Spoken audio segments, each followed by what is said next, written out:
Boom, coming in hot, Chinch. What's going on, brother? Not much, dude. I got a couple follow-ups on some things that we were talking about the last couple days. First of all, remember the other day when my butt crack was out? Yeah, you look like Chinch the plumber. Yeah, and I said Jess always yells at me. So Jess tells me this because I sent her that clip. She doesn't watch the show. I have to send her clips of our show. Wait, did you ever put the clip out was it in the YouTube? No, clip? you didn't see my red ass. I did. You saw it.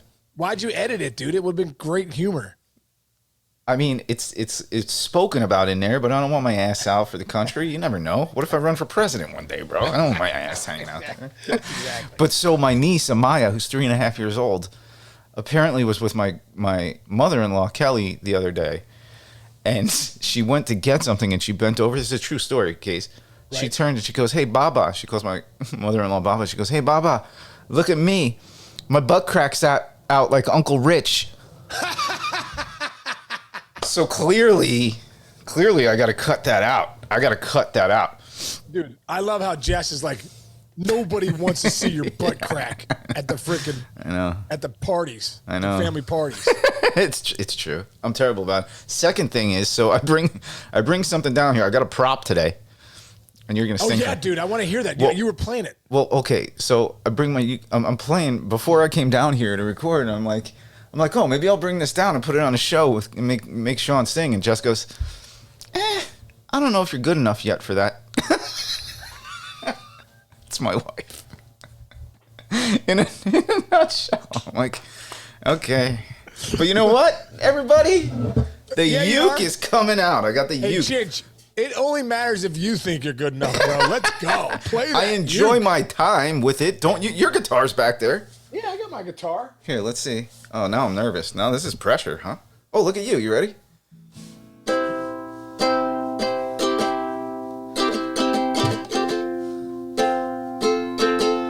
How is it?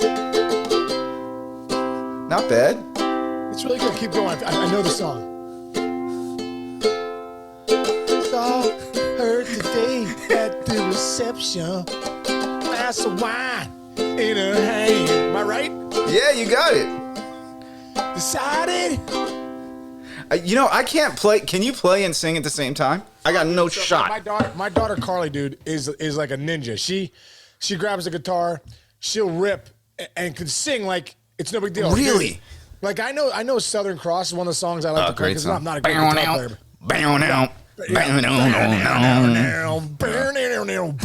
Yeah, it's a good one. So, dude, I go to so I get it in my head. I'm like, right out of town on the boat on the Southern Island, and then next thing you know, it won't come out of my mouth. Dude, it's like walking and chewing gum at the same time. I can't. Dude, I can't get the words out. Like my brain doesn't work that way. But like my daughter's been playing guitar since she was 6. Very interesting, though. Don't you think about it? You probably have in the entire United States, you probably have some of the best hand-eye coordination and have some of the like your mind works, see, visualize, boom, hit, boom, reaction within a second. You get a 100-mile-per-hour fastball from Randy Johnson. But isn't it weird that you can't sing and play the guitar at the same time? Yeah, I can't. That drives me nuts. Cross. Yeah, it's incredible. It's like my brain shuts down.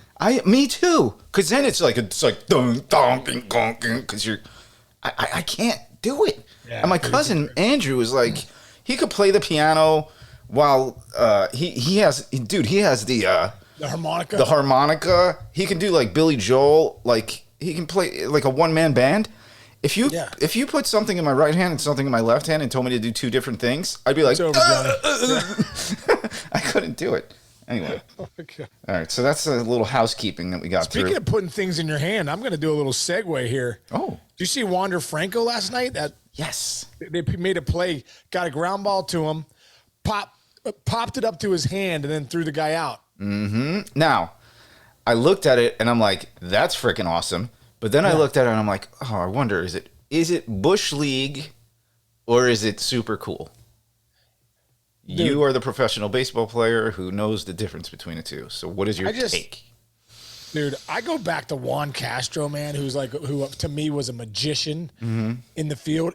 And he used to do that. Like he would take ground balls and Oh, whoa, he threw it up to himself. Okay, now I'm watching dude, it. it's incredible. freaking so cool. I'll put it in a YouTube video. I'll make sure it's in a YouTube video. But he catches it and flips it, then does it. First of all, he does a backspin flip.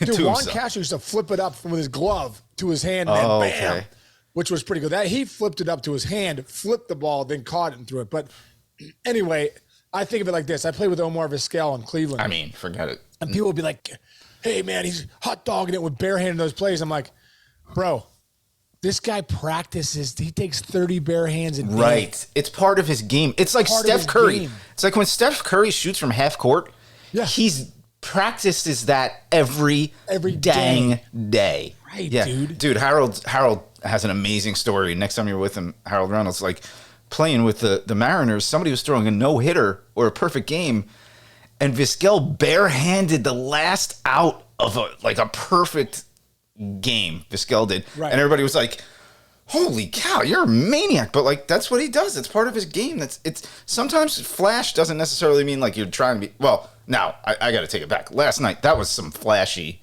That was flashy stuff. And Reynolds was running too, who can run pretty well. So, but he got him by like 5 feet. As long as you get him. I think at the end of the day, if I'm his teammate, I'm like, as long as you get him, that's cool. But if you don't, now it's a chance it costs us the game. Like, you remember, you never want to make another flip anywhere. Like as a first baseman, I would always say, if I could take it, even that little flip to the pitcher could still be messed up because, I mean, the ball's in the air another time. Mm-hmm. So I would always just try to step on first and be done. Probably the same with you when you played middle infielder at some point. Yeah. If you could turn the two by yourself, it's better than even if you have to do a flip because it's good point. Things can happen. Good point. Yes. Yeah. So that actually brings me. But you know what I was thinking about the other day? Have you noticed? Very similar vein to that story is like these guys are going bananas with their like home run in the dugout celebrations after. I think is it the Rays that they reel in a fish?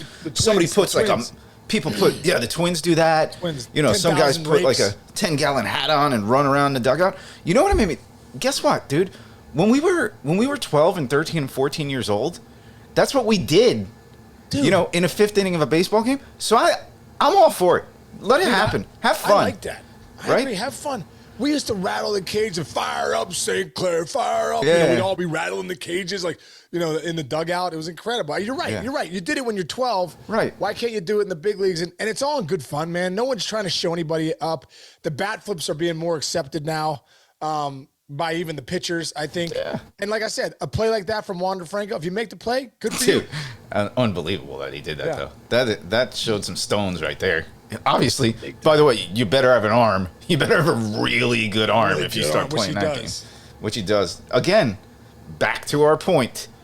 You're not in the shift anymore, so you're seeing middle infielders look like ballerinas in a beautiful way. It's a beautiful game.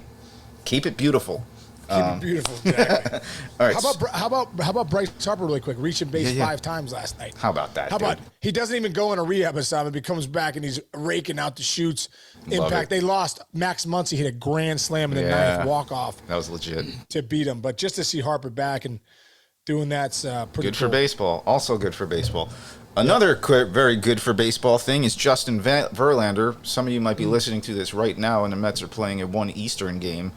But dude, so cool that he's making a season debut.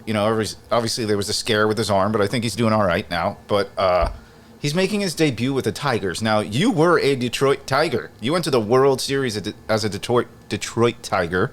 You ran around the field trying to high-five Justin Verlander on a no-hitter one time. I made a diving play on that no-hitter, bro. Dude, that's why I was trying to. Yes. That's why I was trying to. So, long story short, you know what he means to that franchise and that town. Can you kind of like put that into words for us? Good for Verlander, man. Good for Detroit. They got to be so excited for him because he got traded out of there. I don't think he wanted to leave. He got traded out of there to Houston, then obviously won a world championship, which was great. But Verlander is an icon. He's going to Cooperstown, and he's going to go into Cooperstown as a Tiger.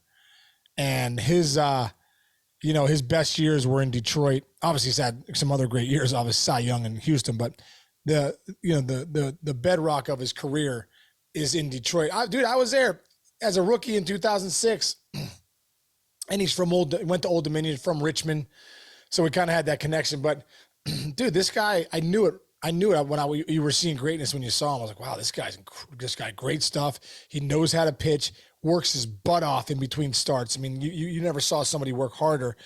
And, now we've seen it, man. That was 2006. Here we are in 2023, and he just won the Cy Young last year, and he's back in Detroit. So it's going to be great for Verlander, great for Detroit. Anytime Justin Verlander comes back there, man, that's a big deal. And he's a legend. What? He's a legend there. He's a legend there. He's a legend in the game.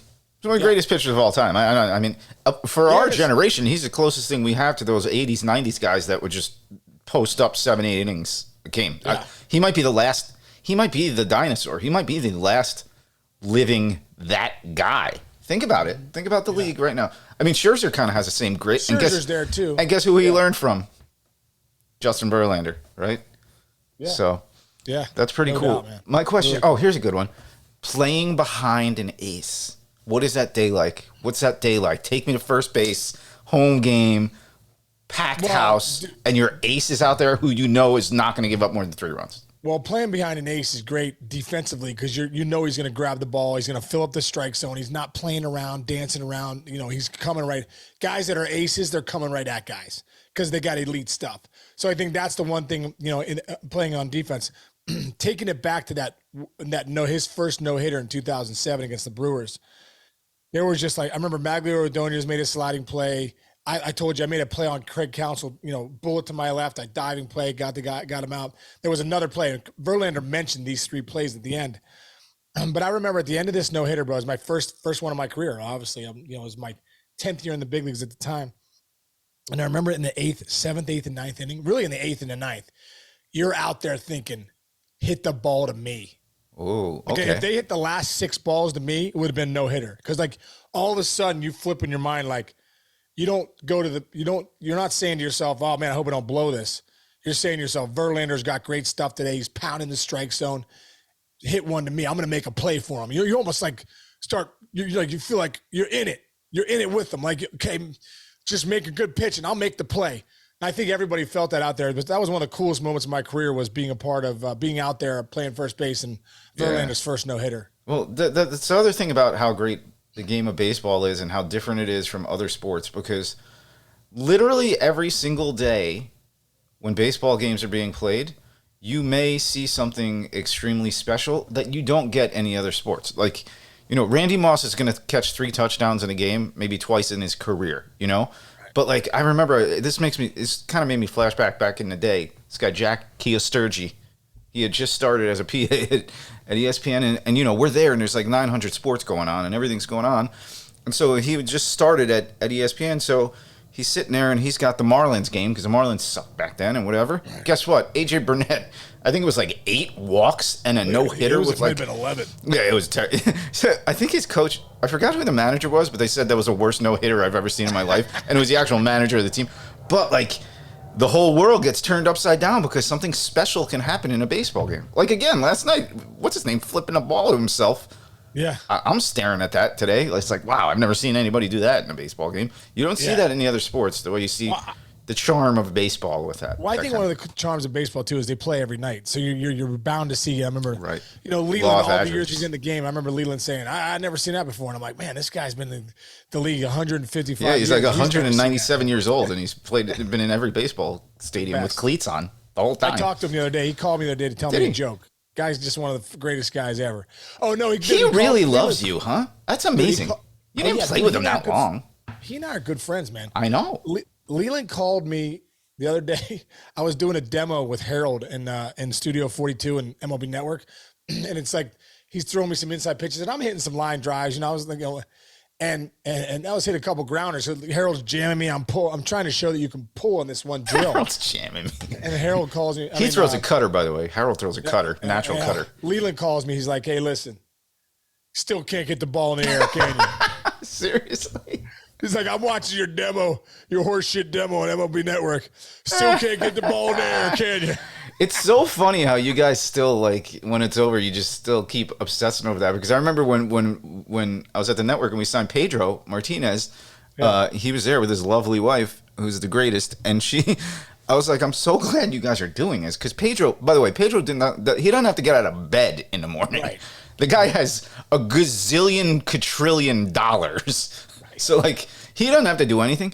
But I said to his wife, I'm like, I can't believe you guys are doing this. We're so excited about it, obviously. And she goes, oh, please. He just sits in the living room and screams at these guys on the TV. So finally I said, hey, just go scream at them in person. And that's why Pedro went to the MLB Network. Because he was watching the MLB Network so much and yelling at you guys for what he didn't agree with or what he did agree with. Yeah. And she was finally like, just get out of the house and go work there. It's a fun story. Man, well, thank God she did that because Pedro's the best. The best, dude. Yeah. The best. Anyway, all right, what else you got going on? Oh, wait, hey, real quick. Yeah. Big fancy, lot of ink for the Casey family today. A lot of ink. Yeah. It was really, really nice, man. One of the guys, one of the reporters up there for the Akron Beacon Journal, his name is Brad Bourneville. He wrote a nice article on Jake and put me in there and Andrew. It was nice. Yeah, really nice, man. It's always cool to get articles like that. Jake and Andrew definitely grew up with a dad who knew how to talk to the media because their quotes in that were so pro.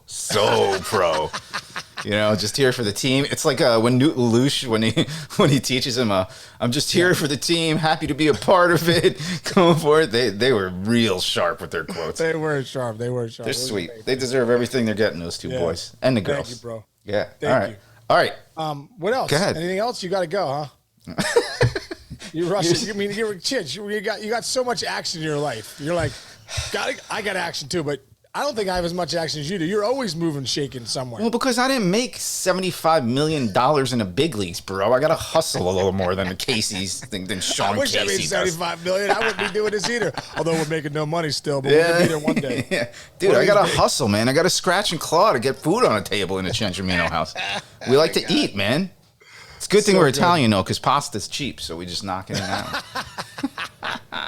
Anyway, all right. Hey, dude, really quick before we go, let's mention Ohtani had 13 punch-outs last night, and 3 hits.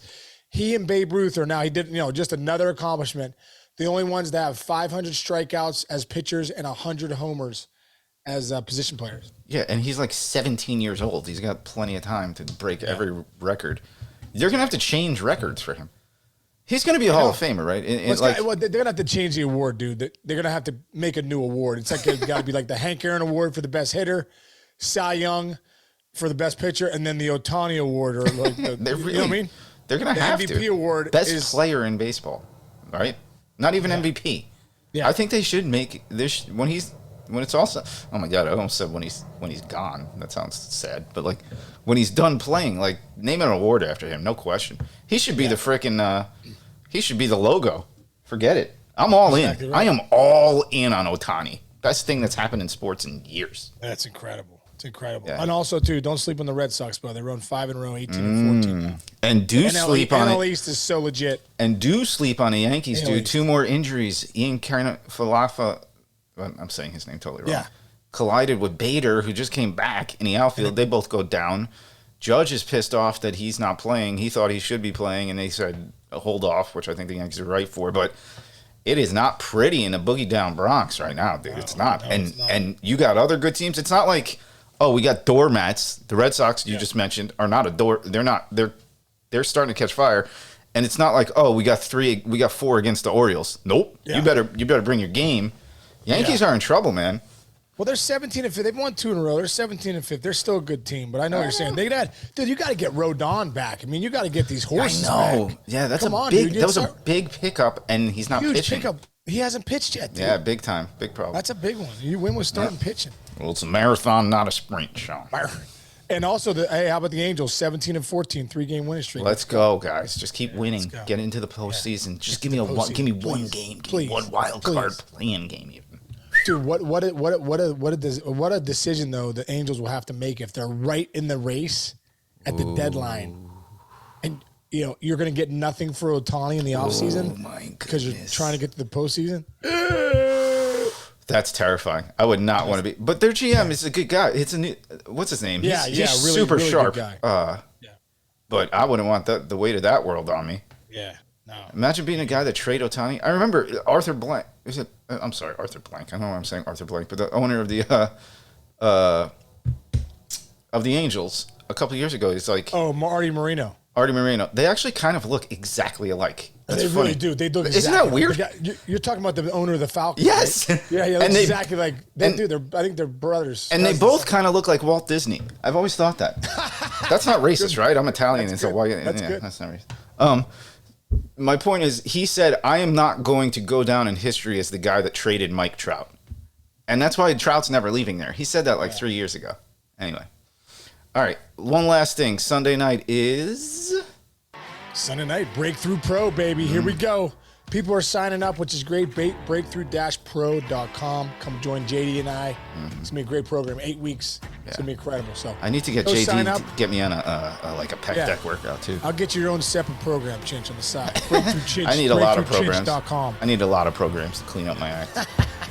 All right, man. All right, buddy. Have a great rest of the day. Thanks for everybody out there listening. We'll see you guys tomorrow. All right.